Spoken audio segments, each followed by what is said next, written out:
तर मंडळी आईने गावावरून रिंग्या आणल्यात. काय याचा उपयोग?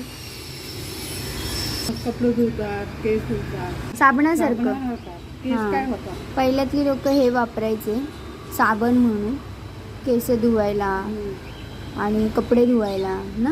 आम्ही ह्याला बोलतो रिंगा ना, रिंग्या. रिंग्या. तर आधीच्या माणसांनी हा नैसर्गिक साबण शोधून काढलेला आणि तुम्ही हे पाहिलं होतं का? तुमच्याकडे ह्याला काय म्हणतात हे मला नक्की कमेंट करून सांगा. तर आता आपण पाहणार आहोत ह्याला फेस येतो का. कर. रिंग्या हे पाणी बघा आणि हे बघा.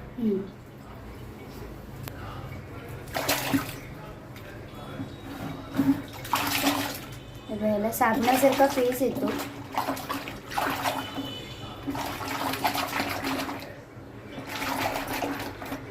म्हणून पहिल्यातली लोक हे कपडे धुताना गोधड्या, चादरी, केस पण धुवायचे, केस धुताना कपडे ह्यातच धुवायचे. पहिले साबण कुठं एवढा असायचा. हे ओके, वाव. त्यात पावर साबणापेक्षा असते. हां, मग पहिले साकटायचे आणि कपडे त्यातच घालायचे, गोधड्या बिधड्या. आणि केमिकल सुद्धा नाही. वा, मस्त.